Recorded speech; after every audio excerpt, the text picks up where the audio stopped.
Hi everyone, it's Jessica. It's the second Friday of the month, which means I am hanging out with my friends here on YouTube, and we are all creating based on the same sketch. So this month, my friend Julie chose a sketch that she found on Pinterest, and she couldn't figure out where it was from in order to give the designer credit. To me, it looks a little bit like an Allison Davis sketch, but I'm not really sure. I do love it though, and I've pulled this 4x6 photo in order to use for my layout today. I also have recently got my hands on the For the Record collection by Simple Stories. I don't know if it's new or not, but it's new to me, and I am really excited about it. I loved it so much that I bought all the little doodads and ephemera and things like that that go along with it. And so I'm excited to cut into it for the first time today. Now, as I'm creating my layout today, I thought I would share with you some of my favorite easy techniques that I like to use when pulling a scrapbook layout together. So here I'm just showing you, I have chosen these 3 pattern papers to use based on that sketch, which showed 3 different papers.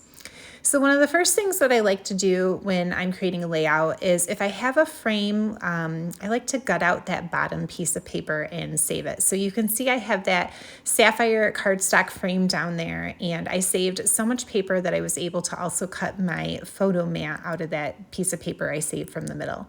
And then I have trimmed down my piece of white cardstock just a smidge so that I'm going to have the tiniest of borders all the way around the outside. I think it's about 1/8 of an inch probably showing all the way around. And then on that sketch, it did have one strip of paper coming off the left side here. And when I was trimming my orange piece of pattern paper down, it kind of reminded me of what a Cricut mat looked like, only in orange. And there was like a gutter of solid paper all the way around before that little like grid design began. And so I had trimmed that down, and it was exactly the size I needed. So I'm going to use that little scrap piece that I had cut off as my piece of paper over there to the left side. So these pattern papers I did cut down at 3x4 inches, and I'm just kind of spending some time here playing around with what order I want to put them in. And at first I thought I would do a little something like this, but then in a second here I'm going to grab my photo mat and put it down. I don't really love having all of that blue together, especially in that order, so I'm just going to mix it up a little bit. So I tried to kind of move the blue over to the right, but that top right square or rectangle is actually where the title is going to go. So then I realized that it's kind of a busy paper for putting the title over the top. So I'm going to go back to putting the orange one over there, and I'll just kind of play around with the placement of these just a little bit more. So these do end up getting rounded on the corners in a little bit. So for right now, I'm just trying to get a general idea of what it is that I want to do with them. I was really excited to do this one because it does offer a chance to use so many different pattern papers, and I really love that For the Record collection. And so I was excited to kind of cut into a whole bunch of them. I did use the back side of one of the papers. You can see there's that one little flag up there that has the rows of dots on it, with square dots on it, and that's just the back side of one of the other pattern papers. All right, one of my other favorite techniques that I like to do is just grab a little sanding tool and scratch off the edge of my cardstock to reveal the white core. I wanted to do that just so I could see like a little bit more of that white to make it pop up off of the pattern papers there that the photo is going to be layered on. All right, another little tip that I like to do all the time is to cut some little dovetails for banners in my papers, and I do that just by coming up the center a little bit. I kind of eyeball where I think the center is, and then I go from corner to corner until I meet that cut that I made, and usually that does a pretty good job of making an even little dovetail for a banner. So I do love doing that to a lot of my papers on a layout. I think it just adds a little fun visual interest to it. Okay, here's where I'm going to grab my corner punch and just kind of go through and round all of the corners here. Something I kind of forget to do, honestly, so I did love that on this sketch. It reminded me of that very easy little trick, and again, just adds some visual interest there to the layout. All right, so now is where I finally get to get into all of those fun little ephemera pieces and things that I had bought, floral bits that go along with this collection. And I'm just going to use them to start layering up some things behind my photo, which is another thing that I like to do. Especially because those pattern papers are kind of busier. I think if I can find a few things that are a little bit more solid in nature.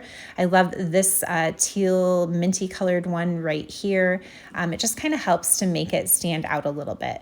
And I also know that even though this is a masculine layout, I'm definitely going to be digging into those floral die cuts and putting a few floral pieces underneath there as well.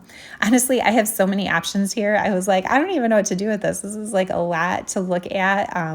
I bought 2 of the little floral bits too, because I had a feeling that I'd probably go through the flowers pretty quickly using up this paper collection. And I don't know, there's just like some really fun little like tags and I don't know, just like little cards and things like that. I am really excited to keep making some more layouts with this collection here. Okay, so I've got one floral piece down there to the left. I'm going to add another one over here to the right. It does blend in a little bit, so I'm going to go for one that's just a little bit bigger with the flowers to make it stand out just a little bit more. It's going to be this one right here, and I'll kind of play around so I can make sure I see all the different color flowers on there that I want to. And oops, there's my cat Petunia also trying to be part of this voiceover. And then I decided that before I got too far into my embellishing that I needed to put my title down so I could kind of incorporate that as well.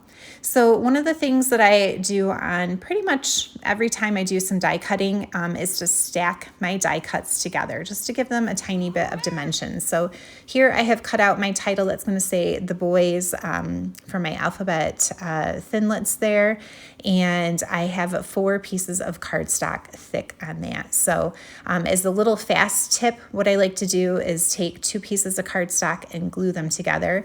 Then I run them through my die cutting machine. So that way I already have the 2 pieces of cardstock glued when the letters come out. And then I do that a second time. And then I just have to take those different cuts and glue them together once because I've already got the cardstock adhered together. So it just makes it a little bit faster. I hope that makes sense. It's a lot easier to do it that way. Okay, here's another thing that I like to do is to create my own pattern paper with some stamping. So here I'm just kind of going through my stamp collection and finding some different fun patterns that I can use. And then I'm using some coordinating ink colors. So I'm going to stamp out some sapphire, some orange, and then I used like this minty color here and that big arrow stamp because it was a little bit more solid, and I kind of purposely stamped it not very well so that it had this like fun little, I don't know, kind of like a distressed sort of look to it. And then I'm using my circle punch to just cut some circles out of those different pattern papers then. And now what I'm going to do is take those circles that I punched and just cut them in half to make my own little banner pieces. And so that was really easy. It was definitely a whole lot faster than, running some die cuts through or setting up my Cricut and anything like that. So that's another little thing that is really fun and easy and fast to do. So I don't end up using all of those, but I'm just kind of layering them down here under the photo. In the sketch, it kind of showed that little banner kind of swooping across the bottom of the photo and touching the photo. But because I'm going to do a little bit of stitching on mine, I didn't want to have to go through my picture itself. So I kind of moved mine down just a little bit. Now here's where I'm trying to add some arrows to where my title goes because it does show a cute little arrow on the sketch. And the only arrows that I could find in my stash were these wood grain ones, and I didn't want to bring in the wood grain because then once I introduced it, I'd had to put it elsewhere again. So I tried flipping it over and using the white side, but it just really wasn't working. So I decided to kind of leave that part out and instead slide all of this up and just embellish that little line directly underneath the title. And then I'll of course put my journaling down here later on some white strips of cardstock. And so now that I kind of have that title part figured out, I can again just play around with adding a little bit more of the embellishments around the page. So getting definitely closer here. Like I said, I knew that I wanted to add some stitching to that banner because in my mind, I figured the banner is hanging from some rope or something. And so the stitching helps to kind of give it that look. So I'm just grabbing my foam pad here and a piercing tool and giving myself some stitching lines. And then I also did that across the top of the page because it showed that in the sketch too. And I just did a really easy, back stitch there with 6 strands of embroidery floss. So I like to add stitching. I think it's a fun way to put some quick little dimension and texture on a layout. And then I'll put a few more floral bits up here just to kind of finish off that top cluster. And then as I'm doing that and kind of getting into some of these enamel dots to finish out my layout here, I'm definitely paying attention to odd numbers and visual triangles. That's something that I have learned from watching others on YouTube over the years, and it has really been such a helpful tip for me. So as I'm putting down these enamel dots, I'm going to end up with a total of 9, I want to say. So I'm going to have an odd number, and then I'm also looking at my triangles that my different embellishment clusters are making. So you've got that floral piece up on the top, and then the one next to the title and the one to the right of the photo, that makes a triangle. And then if you kind of move on from there around the page, you can shape off different triangles with the different clusters. So visual triangles and odd numbers, definitely a really easy tip for making the layout come together quickly. I hope you guys have enjoyed watching and you have felt inspired, enjoyed those fast little techniques that I like to use on my layouts.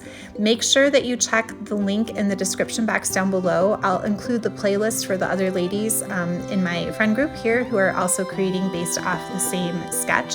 It is so fun to see how we all come up with different ideas based on the same original layout idea. All right, guys, I will see you soon. Happy crafting. Bye.